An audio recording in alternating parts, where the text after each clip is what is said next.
All right, so we're diving into a topic that I think a lot of us are interested in, building wealth.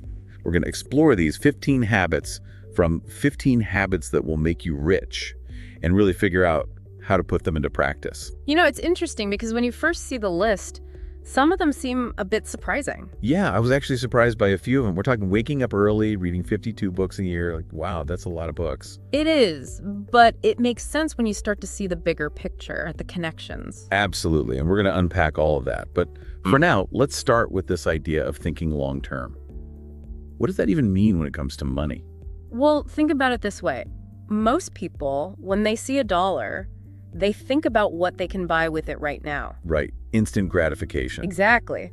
But someone with a wealth-building mindset, they see that dollar as a seed they can plant. It might take time to grow. So it's about delaying gratification, right? Instead of that impulse buy, you're investing in your future. Exactly. Look at Jeff Bezos. Amazon wasn't an overnight success, right? I mean, it's Amazon, but yeah. Started in a garage, years of work, and a vision that extended far beyond, quick profits. Okay, but how does that translate to, like, the average person? How can they start thinking long-term with their finances? It starts small. Even just setting aside a small percentage of each paycheck to invest, even if just a little bit, maybe start that side hustle you've been thinking about, just planting those seeds. I like that. It feels less overwhelming that way. Yeah. So we're planting seeds, thinking long-term. What's the next piece of this puzzle? It's about cultivating a growth mindset. It means believing that you can always learn and improve, find new ways to, expand your financial horizons. Okay, that sounds great, but what does that actually look like in action? Our source actually recommends starting with this. Start reading at least one book about finance or personal development, or even just listening to podcasts like this one. It's a good start. That actually reminds me of when I was feeling really stuck financially. I started listening to financial podcasts like every single day during my commute. And at first it was just like information overload, but then something shifted. What changed for you? It wasn't just the tips, though those are helpful. It was like my entire attitude shifted. Like, oh, wait, I can actually improve my situation. I'm not just stuck. That's the power of a growth mindset. It's not just about, absorbing information. It's about believing in your ability to actually learn and apply it. So we've got the long-term vision. We've got the growth mindset. What's next? This one might surprise you. Living below your means. Wait, hold on. Isn't the point of getting rich to enjoy, the finer things in life? Aren't all millionaires driving fancy cars and living in mansions? That's a huge misconception. Look at Warren Buffett. One of the wealthiest people in the world still lives in the same modest home he bought decades ago. Yeah, you're right. It's easy to fall into that trap of thinking wealth is all about spending. Yeah, a lot of people do. The truly wealthy, they often prioritize financial freedom over, just showing off. They understand that controlling their spending allows them to invest more, which ultimately builds more wealth. So it's not about deprivation. It's about, making conscious choices with your money. Yeah, absolutely. It's about auditing your spending. Can you identify areas where you can cut back without really sacrificing your quality of life? And then redirect those funds towards assets that'll grow over time. Every dollar you save is a dollar you can invest in your future. Okay, starting to get the picture here. So how do you even go about auditing your spending? That sounds kind of intimidating. It's simpler than you think. Just start by tracking your expenses for a month. You can use a spreadsheet, or there are apps for budgeting, even just a notebook, just to get a clear idea of where your money's actually going. Where do people typically overspend without even realizing it? It's often things we do out of habit, not necessity. Eating out too much, those subscriptions you never use, those little impulse buys, they add up. Ouch. Yeah, guilty of the takeout trap for sure. We all have our weaknesses. Yeah. The key is to just become aware of those habits and start, making more conscious choices. Okay, so we're being mindful of our spending, living below our means. What's next? Saving and investing consistently. This is where compound interest really comes in. Ah, yes, compound interest. That's where your money basically makes more money. Exactly. It's earning interest on your interest, creates that snowball effect. Even small amounts invested regularly can grow significantly over time. So it's not just about how much you invest, it's about doing it consistently, even if it's just a small amount. Precisely. To give you an idea, just investing $200 per month over 40 years could potentially turn into over $1 million. Wow, okay, that's a powerful image.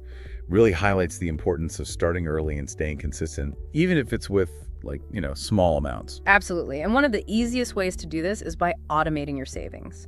Set up a system where a specific amount is just automatically transferred from your checking to your savings each month. Love that idea. It takes the guesswork out of it, ensures you're consistently investing in your future. Okay, so we're living below our means, we're saving, investing consistently. What else? Avoiding unnecessary debt. Debt can really hold you back from building wealth. Wait, so all debt is bad? What about like a mortgage or student loans? Not all debt is bad. There's good debt and bad debt. Good debt, it's used for investments that will likely appreciate in value over time, like a mortgage on a property or, a loan to start a business. Bad debt is usually for consumer purchases that lose value quickly, like credit card debt for those impulse buys. Okay, so it's about being strategic with debt, avoiding the kind that just traps you in a cycle of payments. Exactly. If you're struggling with debt, the first step is to create a plan to pay it off. Just list out all your debts, the interest rates, minimum payments, and then prioritize paying off the debts with the highest interest rates first. Makes sense. Attack the most expensive debt first. What are some other strategies for avoiding those debt traps in the first place? One of the best things you can do is just avoid those impulse purchases. Before you buy something, just ask yourself, do I really need this? Can I afford it without going into debt? Right. It's about aligning your actions with your financial goals. Yeah. Okay, what's the next habit on our path to building wealth? Creating multiple streams of income. That sounds interesting. Tell me more. Did you know that the average millionaire has 7 streams of income? 7. They don't rely on just one job or one source. They've figured out how to create multiple avenues for money to flow into their lives. So it's not just about earning more at your job, it's also about finding creative ways to generate income from other places. Exactly. It could be anything from starting a side hustle to investing in real estate, building an online business, even renting out a spare room on Airbnb. There's so many possibilities. That's pretty exciting. What are some of your favorite examples of those creative income streams? It really depends on your skills and interests, right? But, someone who's good at writing could offer freelance services. Someone tech-savvy could do web design. The gig economy, there are tons of options there. I love that this encourages us to think outside the box, use our strengths to build wealth. It's not just about working harder, it's about working smarter. Absolutely. And one of the biggest benefits of having multiple streams of income is that if one dries up, you've still got the others. Provides a safety net. It's about taking control of your financial future, not putting all your eggs in one basket. Okay, what's next on our list? This one might surprise you, waking up early. Hold on, waking up early. I thought millionaires were all about sleeping in on silk sheets. How does that tie into building wealth? Another myth. Many successful people are early risers. Think Oprah, Elon Musk, Tim Cook. They all start their days before most of us even think about hitting the snooze button. Okay, there must be something to it then. What's so great about being an early bird? Well, for one, those early hours are often the most productive. It's a time when you can work without distractions, get a head start on your day. Yeah, I can see that. No emails, no phone calls, just you and your most important work. Exactly. And for a lot of people, waking up early allows them to prioritize their, physical and mental well-being, fit in a workout, meditate. So it's not just about getting more done, it's about setting yourself up for a more balanced and successful day overall. Exactly. You don't have to become, a super early riser overnight. Just start gradually shifting your wake-up time by 15 minutes each week until you find a rhythm that works for you. That's a great tip. Gradual, sustainable changes. All right, what's next on our list of wealth-building habits? Reading and learning daily. Okay, I know reading's important, but how does that specifically connect to building wealth? Think about this. Millionaires read an average of 52 books per year. They are constantly absorbing new information, expanding their knowledge, staying ahead of the curve. 52 books a year. That's like a book a week. It might sound like a lot, but it's all about making it a habit. Instead of spending hours scrolling on social media or watching TV, just dedicate even a small amount of time each day to reading or listening to educational content. So it's a conscious choice to prioritize learning over passive entertainment. Precisely. And it doesn't have to be limited to books. There are podcasts, online courses, documentaries, so much to learn. I love podcasts. You can learn so much while you're doing other things like commuting or even chores. Exactly. Just be curious, stay open to new ideas, and make learning a part of your life. Speaking of learning from others, our source also mentions surrounding yourself with winners. What does that actually mean in practice? It's about Being mindful of the people you spend time with. You want to surround yourself with people who inspire you, challenge you, and support your growth. So it's not just about networking for, financial gain, but also those who can help you become a better version of yourself. Exactly. It's about building a network of positive, ambitious people who can share their knowledge and perspectives. I like that.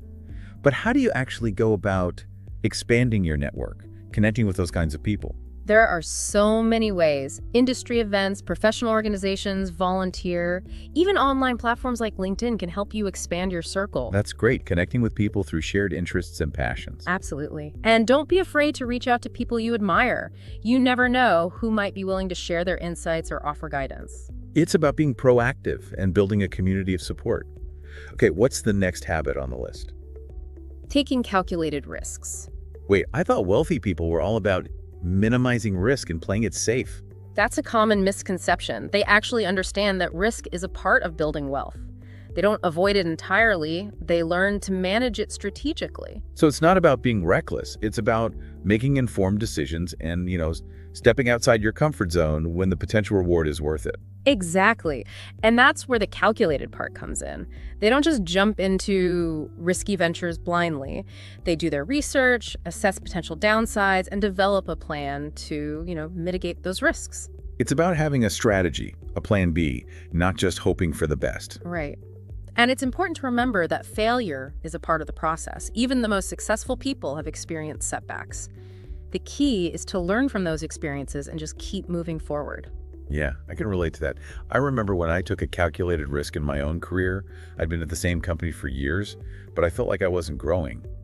So I took a chance on a new opportunity. What happened? It was definitely scary and there were challenges, but ultimately it's one of the best decisions I ever made. I learned so much, expanded my skill set, and it opened up a whole new world of opportunities. That's a perfect example of how a calculated risk can pay off. Pushing past your comfort zone, embracing the possibility of both success and failure. It's about learning and growing no matter the outcome. Okay, what's next? Thinking like an investor. Okay, does that mean I need to start obsessing over stock prices and all those market things? Not necessarily. It's more about understanding the difference between assets and liabilities. Okay, break that down for me. What exactly defines an asset versus a liability?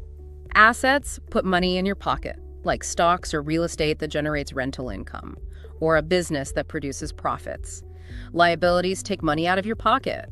Think car loans, credit card debt, even, that fancy new gadget you bought on impulse. So it's about shifting your focus from accumulating things that cost you money to acquiring things that will generate income and grow in value over time. Exactly, making your money work for you instead of you always working for it. I love that concept. It's about building a system where your money generates more money, creating a cycle of wealth. Precisely. Now, ready for another habit? Absolutely. Hit me with it. This one might surprise you. Negotiating everything. Negotiating everything. Doesn't that sound a bit aggressive? Not at all. It's about knowing your worth, advocating for yourself, and making sure you're getting the best possible outcome in all areas of your life, not just financially. So we're talking salary negotiations, contracts, but also like everyday purchases, haggling at the farmer's market, that kind of thing. Even that, it all adds up. Imagine negotiating a slightly higher salary or getting a better deal on a car. Those seemingly small wins can add up to thousands of dollars over time. Never thought of it that way. But negotiating can be intimidating. Any tips for someone who's not exactly a natural negotiator? It takes practice, but there's some basic things that can help. First, do your research. Understand the market value of what you're negotiating for, whether it's a product, a service, or even your own skills. Knowing your worth, basically. Exactly. It gives you leverage. And then it's about finding that balance between being assertive and respectful. Advocate for yourself while maintaining a positive relationship. So, no need to be a bull in a china shop, but also no need to be a pushover. Exactly. And don't be afraid to walk away if you're not getting a deal that feels fair. Sometimes that's your best tool. It's about knowing your worth and what you're willing to accept. This is great advice. Okay, what's next? This one is probably the most crucial because it ties everything together. Staying disciplined and consistent. So it's not just about knowing what to do, it's about actually doing it day after day, even when it's tough. Precisely. Successful people understand that, it's not about some big gesture or an overnight transformation. It's about building those sustainable habits and sticking to them even when things get tough. I can definitely relate to that. There are days when I'd rather skip my workout or, do a little online shopping, but reminding myself of my goals helps me stay on track. That's the key. Remember your why. It's powerful, especially when you're tempted to stray from your path. It's about the long game. Trusting those small, consistent actions will get you there. Exactly. Building that foundation for success, brick by brick. All right, we've covered 14 habits so far. What's the final piece? This one might surprise you. Giving back. Giving back. I always thought building wealth was about accumulating as much money as possible. How does generosity fit into that picture? It's a common misconception, but many wealthy people are incredibly generous with their time, money, resources. They understand that giving back isn't just, ethically rewarding. It also creates a sense of abundance that can actually attract more opportunities. So it's about recognizing that wealth isn't just about what you have, it's about how you use it to make a positive impact on the world. Exactly. And it doesn't have to be about huge sums of money. It can be as simple as volunteering your time, donating to a cause you care about, even just being kind and helpful to the people around you. I love that. It's about making a conscious effort to spread a little bit of positivity. Exactly. So we've covered all 15 habits. What's the biggest takeaway you want our listeners to, walk away with today? Building wealth, it's not just about luck or circumstance. It's about cultivating the right habits, having that growth mindset, and taking consistent action. And it's not just about finances. It's about living a fulfilling life that's, aligned with your values and your dreams. It's about creating a life of abundance in all areas. What are your final words of wisdom for our listeners? Before we move on to, actually putting these habits into action, I'd like you to think about this. Which one of these 15 habits resonates most with you? And more importantly, what's one small step you can take today to start incorporating it into your own life? That's a great question. I'm going to be thinking about that myself. I've been thinking about that question, and the one that really stuck with me, honestly, is the reading one. 52 books a year. That's a lot. It's definitely a commitment, but it's so powerful when it comes to, building wealth. It's not just about the number of books, it's more about what they represent. Okay, so we're not talking about just like speed reading our way through a pile of books. What kind of reading should we be doing? Think about it. Reading, it exposes you to different perspectives and new ideas. It helps you develop critical thinking skills. You can learn from the mistakes and successes of others. You really start to understand the world better, including the world of finance. So it's like a mental workout for your, money muscle. Exactly. And the types of books matter. We're talking about things like biographies of successful entrepreneurs, books on investing and financial management, even those personal development books that, help cultivate a wealth-building mindset. It makes sense when you put it that way, like you're investing in your financial education. Exactly. And the more you read, the more you learn, the better equipped you are to make those smart decisions about your money. You start to see patterns, you understand risk, and you might even spot opportunities that other people miss. Like you're building this mental library of financial knowledge that you can draw on whenever you need it. Okay, I'm on board with the reading. What about the next step? Setting clear financial goals. This is where it gets real. We talked about goals a little bit earlier, but I think we should dive a little deeper. What makes setting goals so important when it comes to building wealth? It's about having a roadmap for your financial journey. Without those specific goals, it's so easy to just drift, get sidetracked by, impulse purchases or those short-term wants. It's like wandering through a maze without a map. You might never find your way out. Exactly. But when you have those clear goals, it's like having a compass that points you in the right direction. Okay, so how do we actually set those goals? Is it just as simple as writing down, I want to be rich? Well, that's a start, but we need to be a little more specific. Remember SMART goals. Oh yeah, SMART goals. Yeah. Specific, measurable, achievable, relevant, time-bound. Right. So instead of just saying, I want to be rich, a SMART goal might be, I want to save $10,000 for a down payment on a house in the next 2 years. That's specific. It's measurable. It's definitely relevant to my life. And it has a deadline. It gives you something concrete to work towards. Exactly. And you can break it down into smaller steps. Instead of, feeling overwhelmed by saving $10,000, you can focus on saving a certain amount each month, or even look for ways to increase your income. So it's less intimidating that way. And once you've set those goals, write them down, look at them regularly, keep them top of mind. It's a reminder of what you're working towards. All right, so goals are set. How do we turn those goals into reality? Investing. This is where you put your money to work for you. Investing can seem intimidating, especially for beginners. Where do you even start? I get it. There's so much jargon out there, but the good news is investing doesn't have to be complicated. There are resources out there to help you, and there are investments that are good for all levels of experience. So it's about finding what works for you. You don't need to be like a Wall Street expert to start investing. Exactly, and the sooner you start, the better. Even if it's just a small amount each month, that compound interest will do its thing over time. Compound interest, it's almost like magic. It really is a powerful force. The best part is you don't have to do anything special. Just invest consistently, be patient, and let time do its work. Like planting a tree. Nurture it, give it time, and eventually it will bear fruit. I like that analogy. And remember, investing is not just about making money. It's about building a secure financial future for yourself, for your family. It's about building a legacy. Okay, so we know we need to invest. What are some specific investment options? One that's great, especially for beginners, is index funds. I've heard that term before, but I'm not really sure what they are. Basically, they're a type of mutual fund that tracks a specific market index, like the S&P 500. So instead of trying to pick individual stocks, which can be risky, you're investing in a basket of stocks that represent, a part of the market.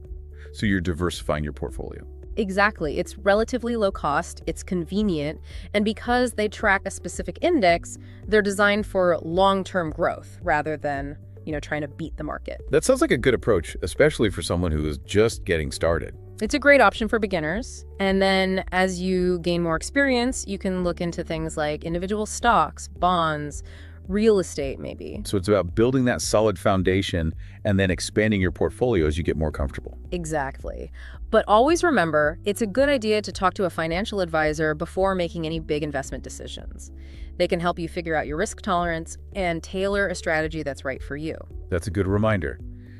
Sometimes it's helpful to have an expert in your corner. Okay, so index funds, financial advisor. What else should we be thinking about when it comes to investing? Diversification? Don't put all your eggs in one basket. Right. Exactly. Diversification just means spreading your investments across different things, different asset classes, industries, geographic regions. That way, if one investment doesn't do so well, the others can kind of balance it out. It's like having a safety net for your investments. Yeah, exactly. So how do you actually diversify? It's about creating a mix of investments. So you might have some stocks, some bonds, maybe some real estate. You want to invest in different sectors like technology, healthcare, consumer goods. And don't forget about investing globally, spreading your investments around the world. Okay, so a well-rounded portfolio that can weather those ups and downs of the market sounds like a lot to manage. It can be, but that's where a financial advisor can be helpful. They can guide you, help you build that portfolio that works for you and your goals. Okay, diversification is key.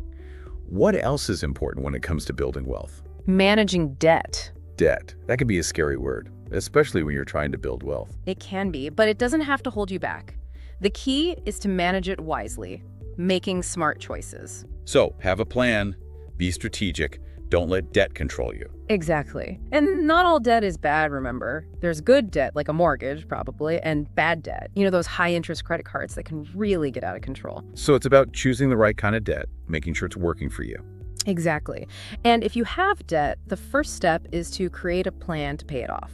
Just list out all your debts, interest rates, the minimum payments. Just getting organized. Yeah, get a clear picture. Then focus on those high-interest debts first. Pay those down as quickly as you can while still, making those minimum payments on your other debts. Makes sense. So what else can you do to manage debt effectively? One thing you might want to look into is consolidating your debt. If you've got a bunch of high-interest credit cards, you might be able to transfer those balances to a card with a lower interest rate or maybe even a personal loan with better terms. That's a way to simplify things and potentially save money on interest. Exactly. And don't be afraid to negotiate with your creditors. You might be able to lower those interest rates, maybe work out a payment plan that's a little bit easier to manage. It's about taking control, exploring all your options. It is. And, this ties in with what we talked about earlier, building multiple streams of income. Diversifying those income streams. That makes a lot of sense, but it can be a little overwhelming to think about. It's a different way of thinking, but it's really powerful. Remember, the average millionaire has 7 streams of income. They're not relying on just one paycheck. 7? That's amazing.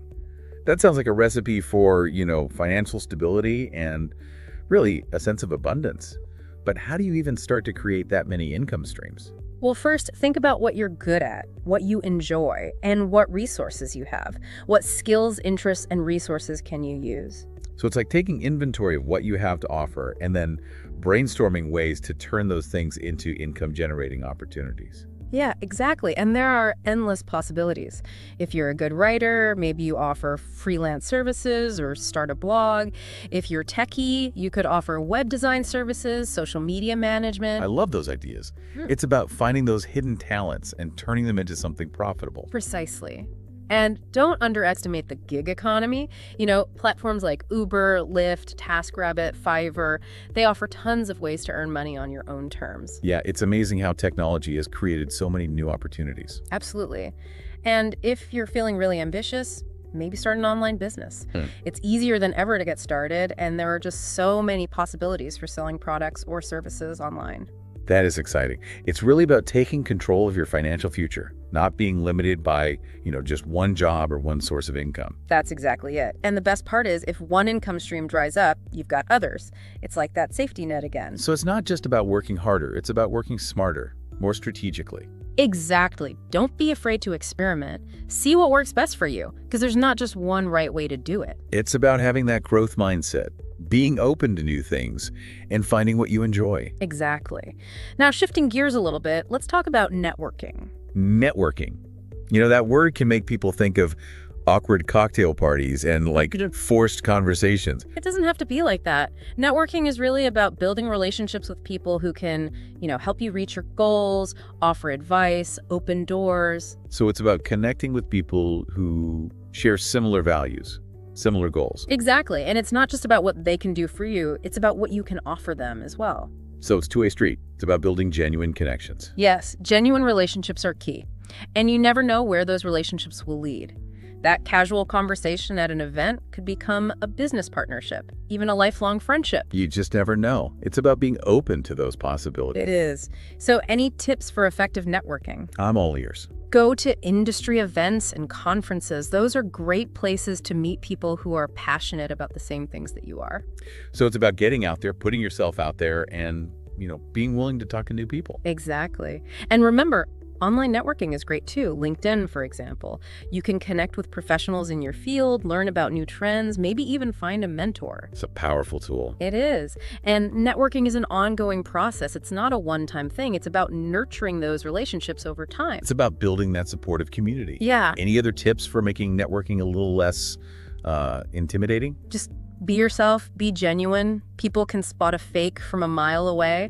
Focus on building those real connections. Be authentic. I like that. And always follow up. After you meet someone, send a quick email, connect on LinkedIn just to keep that conversation going. It's about staying in touch, staying on their radar. Exactly. Yeah. Okay, so we're networking, building relationships. What's next? Ooh, I'm ready. Continuous learning, personal development.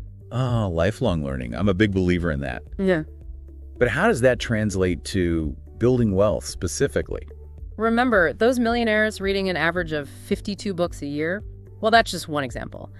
They're always learning new things, expanding their knowledge, and building new skills. So it's about having that growth mindset, knowing that there's always more to learn. Exactly. And it doesn't have to be formal education. You can read books, listen to podcasts, take online courses, talk to people who have different perspectives. It's about finding what you're curious about and just diving in. Yes, make it an adventure. So how do we make continuous learning a part of our lives? I'd love to hear some strategies. First, make time for reading. Even if it's just 15 minutes a day, choose books that will challenge you, inspire you, and open up new ways of thinking. This is about making it a habit. Exactly. Don't just stick to books either. Listen to podcasts, take online courses, watch documentaries. So many ways to learn. It's about finding what works for you. And, go to workshops, seminars, conferences. You can learn from experts, meet new people, get inspired. That's a great point. And what about mentors? Mentors are crucial. Find someone who has achieved what you want to achieve and learn from them. Ask them questions. They can guide you on your path. Absolutely. One more thing. Don't just passively consume information. Take action on what you learn. Yeah. Put it to work. Experiment. Make mistakes. Learn by doing. Exactly. That's how you make it real. Now, something we often forget about when we're focused on building wealth, is our health. Oh, taking care of yourself. That's so important. It's easy to forget in the midst of the hustle, but successful people understand that their health is their most valuable asset. Yeah, it's a foundation for everything. It is. So make conscious choices that support your health both physically and mentally. Okay, where do we start? The basics are crucial. Get enough sleep, eat healthy foods, and exercise regularly. Those can be tough to stick to sometimes. It's about finding habits and routines that work for you. There's no one right way. Nope. And don't be afraid to ask for help. Maybe see a nutritionist, a personal trainer, a therapist. Build your team of experts. Exactly. And managing stress is so important. Stress is really bad for your health, so find healthy ways to cope. Like what? Whatever works for you. Meditation, yoga, deep breathing, spending time in nature. Find what you enjoy. It's about making time for self-care. It is. And along those same lines, make time for the people you love. Make time for yourself. Yeah, those are the things that really matter. They are. Successful people, they often prioritize that work-life balance. They understand that spending time with family and friends and pursuing hobbies, it all contributes to their happiness. So it's about creating a balanced life, a meaningful life, not just a financially successful one. Yes, it's about finding that balance. You don't have to choose between success and happiness. You can have both. It's about designing a life that aligns with your values. I love that. And it brings us to our final key habit, right? Giving back. It's easy to think that building wealth is all about, focusing on yourself. But I've noticed a lot of successful people are also very philanthropic. That's true. They understand that true wealth is about more than money. It's about using your resources to make a difference in the world. So it's about realizing that you have a responsibility to use what you have for good. Yes. And it doesn't have to be about donating a lot of money. You can volunteer your time. You can donate to causes you care about, or even just be kind to the people around you. Yeah, just make a difference, big or small. Exactly. And you might be surprised by how much joy you get from giving back. It creates a sense of purpose. It's about creating a positive ripple effect. So how can we give back? What are some ideas? Volunteer your time at a local charity. There are so many organizations that need your help, whether it's serving meals or mentoring kids or helping the environment. Find something you're passionate about. So use your talents and interests to give back. Exactly. And if you don't have a lot of time, you can donate money. Even a small donation helps. Put your money where your heart is. Exactly. And don't forget about those everyday acts of kindness. Helping a neighbor, listening to a friend, even just smiling at a stranger. It's about those small moments of kindness and connection. Exactly. Now, before we talk about putting all these habits into practice, one last thought. Building wealth is not just about money. It's about creating a rich and meaningful life. It's about habits that support not just your finances, but your health, your relationships, your happiness. It's about designing a life that you love. Exactly. It's a journey. There will be ups and downs. But the most important thing is to stay committed, to keep learning, and to keep growing. Love that. It's about embracing the journey, trusting the process. Yes. And remember, you don't have to do this alone. Find mentors, connect with people, build a supportive community. Such a great point. We all need support. I'm really feeling inspired to create a truly wealthy life. That's great to hear. Remember, you have the power. Believe in yourself, take action, and don't be afraid to go for it. Thank you so much for all these insights. I feel like I have a much better understanding now of what it takes to build wealth.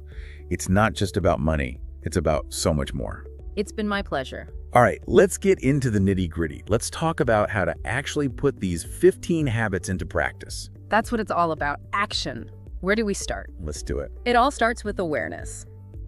Think about those 15 habits we've talked about. Which ones really speak to you? Which ones feel hard?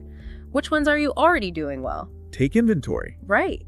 And you don't have to do everything at once. Start with 1 or 2 habits that you really want to focus on. Start small, build momentum. Exactly. Then, once you've chosen those habits, you can create a plan. An action plan. Yes. Oh. Break each habit down into smaller steps.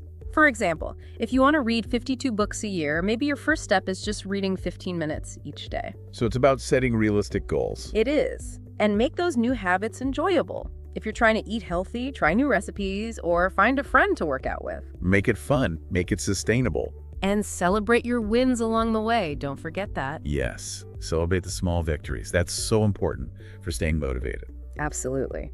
So let's get specific. Let's start with thinking long-term. That's a big one.